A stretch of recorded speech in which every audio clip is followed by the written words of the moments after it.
नमस्ते दर्शक हो, आइए देखते हैं भारत का सौंदर्य और वैभव। ये भारत का सौंदर्य और वैभव हम महाराष्ट्र में संभाजीनगर से केवल 80 किलोमीटर पर अंतर में होने वाला अन्व नाम के एक छोटे से ग्राम में मेरे पीछे जो आपको दिख रहा है, ये महादेव मंदिर देखने के लिए आए हैं। ये महादेव मंदिर 11वें या 12वें शताब्दी में बनाया गया था। अभी ये महादेव मंदिर है, किंतु जब ये मंदिर बनाया गया था तब ये मंदिर विष्णु मंदिर था।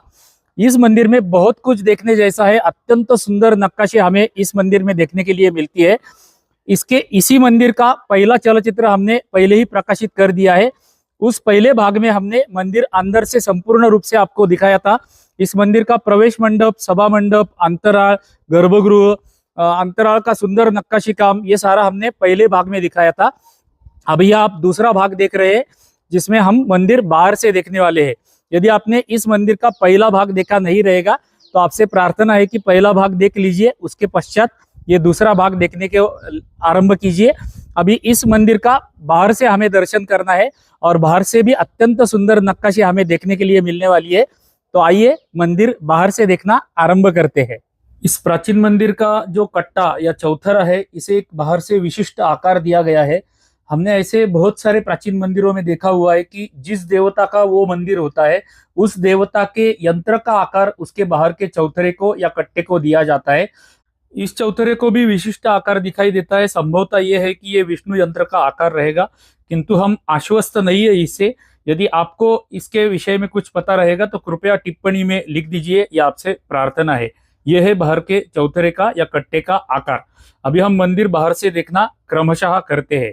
आइए, अभी हम मंदिर का प्रवेश मंडप बाहर से देख रहे हैं। आपको एक स्मरण दिलाना चाहता हूं कि हमारे भारतीय सोशल मीडिया एप्लीकेशंस का वापर तथा उनका प्रसार करना हमारा राष्ट्रीय कर्तव्य है। ऐसा हमें नित्य सदा सर्वदा अन्य हमारे चलचित्रों में बोलता रहता हूँ। अमेरिकन व्हाट्सएप का पर्याय होने वाला आरात्ता ही हो गया, अमेरिकन यूट्यूब का पर्याय होने वाला हमारा एटो प्ले ऐप हो गया, अमेरिकन जीपे का पर्याय हमारा भारतीय भीम ऐप हो गया, अमेरिकन गूगल मैप्स का पर्याय हमारा मैप माई इंडिया हो गया। ऐसे भारतीय मोबाइल एप्लीकेशंस का हमें स्वयं भी उपयोग करना चाहिए तथा हमारे सहकारी, निकटवर्ती, रिश्तेदार, हमारे घर वाले सबको भी ऐसा करने के लिए हमें प्रवृत्त करना चाहिए। आप पटल पर मंदिर देख रहे हैं, किंतु मैं उसके प्रारंभ में ही आपको हमारे राष्ट्रीय कर्तव्य का स्मरण दिला रहा हूँ। आइए मंदिर देखना क्रमशः करते हैं। अभी हमने मंदिर का दर्शनी भाग देखा जो प्रवेश मंडप के बाजू में था। अभी हम मंदिर गोल घूमकर तीनों बाजू देखने वाले हैं, जहां पर हमें अत्यंत सुंदर नक्काशी देखने के लिए मिलने वाली है। हमने आरंभ में जैसे देखा था, ये मंदिर का चौथरे का जो आकार बनाया गया है या कट्टे का आकार बनाया गया है, उसी प्रकार से मंदिर को भी बाहर से आकार दिया गया है। और इस बाहरी आकार पर हमें अनेक शिल्पों के स्तर देखने के लिए मिलते हैं। जैसे अभी आप सामने पटल पर देख सकते हैं, ये हंसों की मालिका हमें एक बनाई हुई दिखाई देती है। ये हंसों की मालिका यहाँ से जो आरंभ होती है, वो पूरे मंदिर को तीनों बाजुओं से बनाई गई है। इस ऐसे स्तर बनाए गए हैं, विविध स्तर बनाए गए हैं और प्रत्येक स्तर के ऊपर एक एक प्रकार की नक्काशी हमें बनाई हुई देखने के लिए मिलती है। जैसे अभी आप हंसों की पट्टी देख रही है, उसके नीचे हमने अभी कीर्तिमुखों की एक पट्टी देखी। ऐसी विविध प्रकार की पट्टियां हमें मंदिर के पूरे तीनों बाजू से बनाई हुई देखने के लिए मिलती है। और ये प्रचंड भव्य मंदिर है और भव्य मंदिर को ऐसा तीनों बाजू से बनाया गया है। अभी हमने यहाँ के हंसों की पट्टी देखी थी, ये हंस की पट्टी है। उसके ऊपर ही यदि हम देखेंगे तो हमें व्याल शिल्पों की एक पट्टी बनाई हुई दिखाई देती है। अनेक व्याल शिल्प हमें इस स्तर में या इस पट्टी में देखने के लिए मिलते हैं। विविध प्रकार के व्याल शिल्प है, मैं सबका वर्णन नहीं कर सकूंगा, इतने प्रकार के व्याल शिल्प। कुछ सूर्य सुंदरिया भी हमें इस पट्टी में देखने के लिए मिलती है और गज शिल्प, अनेक प्रकार के हाथियों के शिल्प हमें इस पट्टे में बनाए हुए देखने के लिए मिलते हैं। तो कुल मिलाकर विविध प्रकार के व्याल शिल्प, विविध प्रकार की सूर्य सुंदरिया, विविध प्रकार के गज शिल्प या हाथियों के शिल्प इस पट्टे में मंदिर के तीनों बाजू में हमें बनाए हुए देखने को मिलते हैं। अभी मैं आपको पटल पर एक ही स्क्रीन में सब पूरा मंदिर नहीं दिखा सकता हूँ, किंतु आप कल्पना कर सकते हैं कि इतने भव्य मंदिर को एक स्तर बनाया गया है और उस स्तर के पैटर्न समान बनाया गया है और वो मंदिर को चारों बाजू से बनाया गया है। अभी हमने जो व्याल पट्टी देखी थी या व्याल स्तर देखा था, उनके ऊपर हमें सूर्य सुंदरियों की एक पट्टी दिखाई देती है या स्तर दिखाई देता है। लगभग 2.5-3 फुट ऊंचाई की ये सूर्य सुंदरिया हमें इस स्तर में देखने के लिए मिलती है। अनेक प्रकार की सूर्य सुंदरिया, कुछ नमस्कार मुद्रा में सूर्य सुंदरिया है, विविध प्रकार की वाद्य बजाती हुई, नर्तन करती हुई, ऐसी अनेक मुद्राओं की सूर्य सुंदरिया हमें इस पट्टे में देखने के लिए मिलती है। और ये मंदिर के तीनों बाजू में हमें देखने के लिए मिलता है। मैं आपको केवल अभी एक ही कोना दिखा रहा हूँ। नमस्कार मुद्रा की सूर्य सुंदरी आप देख सकते हैं, अत्यंत भव्य आकार की, लगभग 2.5-3 फुट के आकार की ये सूर्य सुंदरिया है। अभी हमने जो सूर्य सुंदरियों का स्तर यहाँ पर देखा था, उसके ऊपर यदि हम देखेंगे तो हमें गजलक्ष्मी या हाथियों का एक स्तर देखने के लिए मिलता है। ऐसा हाथियों का स्तर हमने अनेक मंदिरों में इसके पहले भी देखा हुआ है। वैभव का प्रतीक करके ऐसे गजलक्ष्मी के शिल्प हमारे अनेक मंदिरों में बनाए जाते हैं। यह हाथियों का स्तर जो है, ये मंदिर को तीनों बाजुओं से बनाया गया है और ऐसे सैकड़ों हाथी हमें पाषाण में बनाए हुए देखने के लिए मिलते हैं। ये आप अभी देख सकते हैं, ये हाथियों की मालिका है जो सबसे ऊपर के स्तर में है। मंदिर के चौथरे पर आने के लिए जैसे दर्शनी भाग में सीढ़ियां है, वैसी ही सीढ़ियां इस बाई बाजू में भी बनाई गई है। इन सीढ़ियों से भी हम मंदिर के चौथरे के ऊपर आ सकते हैं। और जैसे हम चौथरे पर आ जाते हैं, हमें वही पैटर्न दिखाई देता है। सबसे नीचे हंसों की पट्टी, उसके ऊपर कीर्ति मुखों की पट्टी, उसके ऊपर व्याल पट्टी, उसके ऊपर सूर्य सुंदरियों की पट्टी, और सबसे ऊपर यदि हम देखेंगे तो हमें गजपट्टा भी देखने के लिए मिलता है। ये आप देख सकते हैं, विविध स्तर पाषाण में बनाए हुए। और ये पैटर्न जो है, ये मंदिर को तीनों बाजू से बनाया गया है। अभी हम मंदिर की बाई बाजू देख रहे हैं, हमें अभी उस कोने में जाना है। ये कोने में अत्यंत सुंदर शिल्प यानी कि दर्पण सुंदरी भी हमें देखने के लिए मिलने वाली है। अभी आप देख सकते हैं, यहाँ पर मैं थोड़ा सा आगे आया हूँ, यानी कि मंदिर की पीछे की बाजू में आया हूँ। ये कोना हम देख रहे हैं। नीचे हंसों की पट्टी, कीर्ति मुखों की पट्टी, उसके ऊपर व्याल शिल्प का स्तर, उसके ऊपर सूर्य सुंदरियों का स्तर, सबसे ऊपर हमें गजलक्ष्मी भी देखने के लिए मिलती है। ये पैटर्न समान है, किंतु हमें शिल्पों में विविधता बहुत यहाँ पर देखने के लिए मिलती है। अभी जो हमने भाग देखा था, उसके ऊपर का मैं अभी भाग दिखा रहा हूँ आपको। जैसे सामने की दिशा में प्रवेश मंडप था, वैसे ही एक मंडप, सभा मंडप का बाहर की बाजू में बनाया गया है, जो अभी हम पटल पर देख रहे हैं। अभी आप पटल पर देख सकते हैं, व्याल शिल्पों की विविधता हमें यहाँ पर देखने के लिए मिलती है। ऐसे हस्त व्याल हमें अत्यंत कम मात्रा में देखने के लिए मिलते हैं, जो हमें इस मंदिर में देखने के लिए मिले।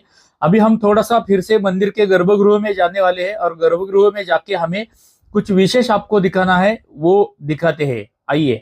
यहाँ के ग्रामस्थों ने हमें बताया, इसलिए हम फिर से गर्भगृह में आ गए हैं। वैसे तो ये गर्भगृह हमने इस मंदिर के पहले चरण में देखा था।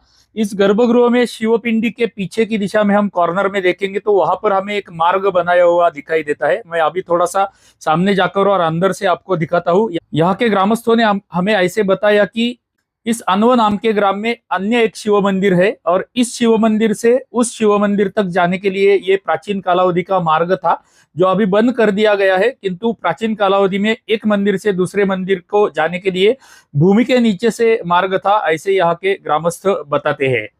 मंदिर के अंदर की दो विशेषताएं आपको दिखाता हूँ। ये रंगशिला हमने पिछले चलचित्र में देखी थी। इस रंगशिला के ऊपर एक शिलालेख बनाया गया है। अभी यह शिलालेख जीर्ण हुआ है, किंतु हमें ध्यान में आ जाता है कि इस रंगशिला पर पूर्व कालावधि में एक शिलालेख लिखा गया था। कुछ कुछ अक्षर उसके पढ़ सकते हैं, किंतु जीर्ण हुआ शिलालेख इस रंगशिला के ऊपर है। ये एक विशेषता थी। दूसरी विशेषता मंदिर के प्रवेश द्वार पर है। यहाँ पर हमें नाखून के 3 निशान बनाए हुए देखने के लिए मिलते हैं। यहाँ के ग्रामस्थ ऐसा बताते हैं कि राक्षस के नाखून के निशान है। अभी हम मंदिर का फिर से बाह्य भाग देखना क्रमशः करते हैं। मैं थोड़ा सा आगे आया हूँ बाहर की बाजू से। ये नीचे का पोर्शन आपने देखा हुआ है। ऊपर के भाग में यदि हम देखेंगे तो इस देव कोष्टक में हमें एक देवता का शिल्प देखने के लिए मिलता है। उसको एक सुंदर शिखर भी बनाया गया है। उसके बाई बाजू में यदि हम देखेंगे तो विष्णु के 24 अवतार हमें यहाँ पर देखने के लिए मिलते हैं। 24 अवतार नहीं, 24 रूप देखने के लिए मिलते हैं। हमारे घर में कोई भी देव पूजा रहेगी तो पूजा के आरंभ में हम जो विष्णु के 24 नाम लेते हैं, उदाहरणार्थ केशवाय नमः, नारायणाय नमः, माधवाय नमः, ये जो विष्णु के 24 नाम हम लेते हैं, उन नामों की विशेषता होती है कि विष्णु के शंख, चक्र, पद्म, गदा, ये 4 चिन्ह जिस क्रम से जिस हाथ में है, उस हाथ से उस विष्णु का नाम बदलता है, ये विशेषता होती है। और शंख, चक्र, पद्म, गदा, इनका क्रम बदले हुए ऐसे 24 विष्णु के रूप हमें इस बाजू में देखने के लिए मिलते हैं। इस देव कोष्टक में आप देख सकते हैं विष्णु के वराह अवतार का रूप हमें दर्शन करने के लिए मिलता है।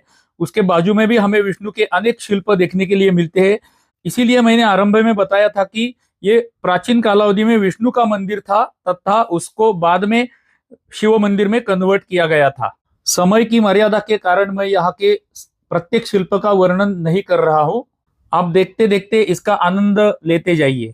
दर्शक हो, ये हमारे भारत का सौंदर्य है, ये हमारे भारत का वैभव है जो हमारे पूर्वजों ने हमारे लिए बना के रखा है। हमारा ये कर्तव्य बनता है कि ये भारत का सौंदर्य देखने के लिए हमें भी जाना चाहिए। हमारे मित्रगण, रिश्तेदार, सहकारी, कंपनी के सहकारी, ऐसे सारे निकटवर्तियों को हमें ऐसे मंदिर देखने के लिए उद्युक्त भी करना चाहिए। और इसका सरल मार्ग होता है कि हमारे चलचित्रों के लिंक्स अधिकाधिक लोगों को आप शेयर करते रहिए। ये आपसे हृदयपूर्वक प्रार्थना है। अभी हम मंदिर की पीछे की बाजू देख रहे हैं। मंदिर के पीछे की बाजू में भी हमें अनेक प्रकार के शिल्प, सुंदर सुंदर शिल्प देखने के लिए मिलते हैं। हम अभी एग्जैक्टली गर्भगृह के पीछे खड़े हैं। आप देख सकते हैं यहाँ पर एक बड़े आकार का शिल्प बनाया गया है और उसके ऊपर लगभग 7-8 इंच ऊंचाई के 3 शिल्प हमें देखने के लिए मिलते हैं। उसके ऊपर के देव कोष्टक में हमें विष्णु का एक रूप दिखाई देता है। अभी ये भग्न अवस्था में है, मुगलों ने इसे तोड़ दिया है, इसलिए हम चिन्हित नहीं कर सकते किंतु विष्णु का सुंदर शिल्प हमें यहाँ पर देखने के लिए मिलता है। जैसे ही हम थोड़ा सा आगे जाते हैं तो मंदिर की दाहिनी बाजू दिखने को हमें आरंभ हो जाता है। मंदिर का पैटर्न समान है जो तीनों बाजू से बनाया गया है। जैसा हमने उस बाजू में देखा था वैसे ही मंदिर का पैटर्न यहाँ पर है। यहाँ की विशेषता है कि इन स्तरों में हमें शिल्पों की अनेक प्रकार की विविधताएं देखने के लिए मिलती है। विष्णु के शिल्प भी हमें इस बाजू में भी देखने के लिए मिलते हैं। 24 बड़े आकार के विष्णु के शिल्प है। और जैसा मैंने आरंभ में आपको बताया था या थोड़ी देर पहले आपको बताया था कि आप बारीकी से देखेंगे तो विष्णु के हाथों में जो उसके चिन्ह है और उनके हाथों का क्रम तथा उनके चिन्हों का क्रम, ये भिन्न भिन्न प्रकार का हमें प्रत्येक विष्णु के रूप में देखने के लिए मिलता है। और इस प्रकार से विष्णु के 24 रूप हमें मंदिर के पीछे की बाजू में और दाई और बाई बाजू में देखने के लिए मिलते हैं। ये विष्णु के रूपों की विशेषता हमें अन्य किसी भी मंदिर में देखने के लिए आज तक नहीं मिली थी। ये इस मंदिर की विशेषता है। अब हम मंदिर के दाहिनी बाजू में आ गए हैं, गर्भगृह की दाहिनी बाजू। यहाँ पर हमें टूटा हुआ मकर मुख का स्थान देखने के लिए मिलता है। ये 1000 वर्ष से भी प्राचीन मंदिर है, इसलिए यहाँ पर श्योरली गोमुख के स्थान पर मकर मुख रहेगा। मकर मुख के ऊपर विष्णु का शिल्प हमें देखने के लिए मिलता है। कल्पना यह है कि विष्णु के चरणों से तीर्थ बाहर आ रहा है। उसके ऊपर हमें गणेश जी का एक शिल्प देखने के लिए मिलता है और उसके ऊपर के देव कोष्टक में हमें नृसिंह भगवान का रूप देखने के लिए मिलता है या दर्शन करने के लिए मिलता है। उसके ऊपर का सुंदर नक्काशी आप देख सकते हैं। ये भाग में भी मंदिर के अनेक सुंदर शिल्प हमें देखने के लिए मिलते हैं। गणेश जी के कुछ शिल्प हमें देखने के लिए मिलते हैं, जैसे अभी आप गणेश जी का शिल्प देख रहे हैं। अनेक देव देवताओं के शिल्प, सबसे ज्यादा इसमें जो शिल्प है वो विष्णु भगवान के शिल्प हमें देखने के लिए मिलते हैं, किंतु अन्य देव देवताओं के भी शिल्प हमें यहाँ पर देखने के लिए मिलते हैं। इस मंदिर के ऊपरी भाग में कुछ पेड़ वृक्ष उगाए हैं, घास उगाया हुआ है, किंतु इतिहास पुरातत्व विभाग ने इतना तो किया है कि मंदिर का जतन करने के लिए अंदर की बाजू से मंदिर को आधार दिया गया है। अभी हम मंदिर का बाहरी भाग देख रहे हैं, दाहिनी बाजू मंदिर की देख रहे हैं और पैटर्न समान है। जैसा हमने बाई बाजू में देखा था वैसा ही पैटर्न हमें यहाँ पर भी देखने के लिए मिलता है। इस मंदिर की निर्मित भी ड्राई जॉइंट पद्धति से बनाई गई है। ड्राई जॉइंट यानी कि हमारी भाषा में, स्थानिक भाषा में उसे शुष्क सांधा बोलते हैं। मंदिर बनाने के लिए कोई भी जॉइंट के लिए सीमेंट, चूना, शीशा, तांबा कुछ भी प्रयोग नहीं किया गया है। एक दूसरे में एक पाषाण फंसाकर ये मंदिर की निर्मित बनाई गई है। जैसे हमने मंदिर के वो बाजू को देखा था वैसा ही पैटर्न हमें यहाँ पर देखने के लिए मिलता है। कीर्तिमुखों की मालिका, हंसों की मालिका, गजब लक्ष्मी की मालिका, मध्य में व्याल शिल्पों की मालिका, सूर्य सुंदरियों की मालिका, यही पैटर्न हमें मंदिर के इस बाजू में भी देखने के लिए मिलता है। अभी आप जो पटल पर देख रहे हैं ये मंदिर के दाहिनी बाजू का प्रवेश स्तंभ है और यहाँ पर भी हमें अनेक पद्धति की सूर्य सुंदरियां देखने के लिए मिलती है, जिसमें पत्र लेखिका है, दर्पण सुंदरी है, वाद्य बजाती हुई, नृत्य करती हुई, अनेक प्रकार की सूर्य सुंदरियां हमें इस प्रकार से देखने के लिए मिलती है। आप इस मंदिर का सौंदर्य देखते रहिए। फिर से आपको स्मरण दिलाना चाहता हूँ, हमारी वाहिनी पर मैं अपने भारतीय मोबाइल एप्लीकेशंस के भी चलचित्र बनाता हूँ। भारतीय मोबाइल एप्लीकेशंस का प्रचार तथा प्रसार करने का कार्य मैं करने का प्रयास करता रहता हूँ। आपके सहायता की इसमें आवश्यकता है। आपको भी प्रार्थना है कि जहां जहां पर आपको शक्य है वहां पर आप भारतीय मोबाइल एप्लीकेशंस का स्वयं भी वापर करें, प्रयोग करें तथा आपके निकटवर्तियों को भी वैसा करने के लिए आग्रह करें। ये मेरी आपसे हृदयपूर्वक प्रार्थना है, क्योंकि हमारा मिशन सबका होना चाहिए, डिजिटल आत्मनिर्भर भारत। तो आइए मंदिर देखना क्रमशः करते हैं। मंदिर की दाहिनी बाजू का बाहर का प्रवेश मंडप जैसा भाग अभी हम देख रहे हैं और उसके ऊपर के शिल्पों की विविधता आप देख रहे हैं। पूर्ण मंदिर की रचना के अनुसार यहाँ पर भी पैटर्न बनाया गया है। ऊपर गजलक्ष्मी आप देख सकते हैं, उसके नीचे सूर्य सुंदरियों की पट्टी या स्तर, उसके नीचे व्याल शिल्प, उसके नीचे कीर्तिमुखों की पट्टी या कीर्तिमुखों का स्तर। यहाँ के कीर्तिमुख यदि आप देखेंगे तो ऐसे एक समान दिखने वाले कीर्तिमुख हजारों की संख्या में मंदिर में बनाए गए हैं। यहाँ के जो हंस पट्टी है वो मंदिर के तीनों बाजू में हमें बनाए हुए देखने के लिए मिलते हैं। हजारों हंस तथा हजारों कीर्तिमुख एक समान दिखने वाले बनाने में हमारे पूर्वजों ने कितने कष्ट किए रहेंगे।